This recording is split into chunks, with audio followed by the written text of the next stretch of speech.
నేను కల్లూరు మున్సిపాలిటీలో మే 27 నుంచి వాటికి సంవత్సరం అవుతుంది జీతాలు చేయక.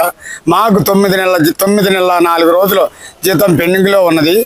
దయ ఉంచి నాయకులు ప్రజలు మాకందరూ సహకరించి మా జీతాలు మన పైన పొంగులేటి శ్రీనివాసరెడ్డి గారు, బట్టి విక్రమార్క గారు, తుమ్మల నాగేశ్వరరావు గారు, ఎమ్మెల్యే గారు మా అక్క రాగమయ్య గారు మాకు 9 నెలల జీతం ఇప్పించగలరని కోరుతున్నాము.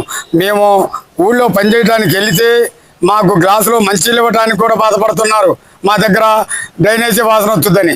అలా పనిచేసేటోళ్ళకి కూడా మాకు సహకరించాలని, మాకు మంచినీళ్ళు కూడా ఇచ్చే పరిస్థితి లేదు. ఊళ్ళో ఎవరు ఏ కొట్టుకాడి పోయినా మీ మున్సిపాలిటీలో వాళ్ళకి ఏమో అప్పు, మీ జీతాలు రావు అని అంటున్నారు. అందుకని దయ ఉంచి అక్క రాగమయ్యి అన్న, మన శ్రీనివాసరెడ్డి గారు, తుమ్మలన్న, బట్టి అన్న అందరూ మాకు సహకరించాలని, మా జీతాలు ఇప్పించగలరని నేను కోరుతున్నాను. పిల్లలు ఏం తిని బతకాలి, మేమేం తిని, మాకు ఏమీ లేదు. ఈ రోడ్డు మీద బతుకులు తప్ప మాకు ఏదీ లేదు. దయించి మీరు మాకు ఈ జీతాలు ఇవ్వమని కోరుతున్నాం. ఈ సెలవు ఏమైనా కట్టుకోవాలన్నా ఈ రోజు వడ్డీలకు తీసుకొని వచ్చి మేము తింటున్నాం. 1,00,000-1,50,000 రూపాయలు మేము తీసుకొని తిన్నాం. మున్సిపాలిటీ అంటే మేము సంతోషపడ్డాం, కానీ మా జీతాలు లేవు. అధికారులు అడిగితే ఇక్కడ ఫండ్ లేదు కాబట్టి మీకు ఇక్కడ డిమాండ్ని బట్టే మీ జీతాలు ఉంటాయి అన్నారు. మాకు 60 ప్రకారం మాకు జీతాలు ఇవ్వాలని, అదే జియో ప్రకారం 60 ప్రకారం మాకు వేతనాలు ఇవ్వాలని, అదే పంపు ఆపరేటర్లు కూడా పనిచేస్తున్నారు. వాళ్ళు తెల్లవారుజామున కూడా 4 గంటలు వేసి పంపులు తిప్పుకొని ట్యాంకులు నింపుకొని ప్రమాదశాత్తు ఏదైనా జరిగినా కూడా మాకు పట్టించుకునే వాళ్ళు కూడా లేరు. అదే విధంగా ఎలక్ట్రీషియన్ గా మేము పనిచేస్తాను.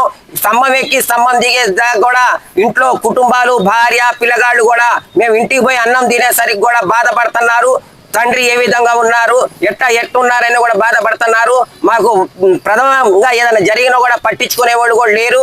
అదే విధంగా మేము అడిగేది ఏంటంటే మాకు 9 నెలల పెండింగ్ వేతనాలు మాకు ఇవ్వాలని, అదే PF-ESA సౌకర్యం కల్పించాలని, మాకు జీతాలు ఇచ్చినా ఇవ్వకపోయినా కూడా PF-ESA సౌకర్యం కల్పిస్తే ఇక్కడ ఏమైందంటే పారిశుద్ధ్యం కానీ మనం ఎవరైనా పనిచేసే వాళ్ళకి, ఇక్కడ పనిచేసే వాళ్ళకి ఆరోగ్యం బాగలేకపోతే ముందు క్యాన్సర్ లాంటిది, ఊపిరితిత్తులు అలాంటివి పాడైపోతున్నాయి. దానివల్ల హాస్పిటల్లో చూపించుకోవడానికి కూడా మాకు ESA సౌకర్యం ఉంటుందని నేను అనుకుంటున్నాను.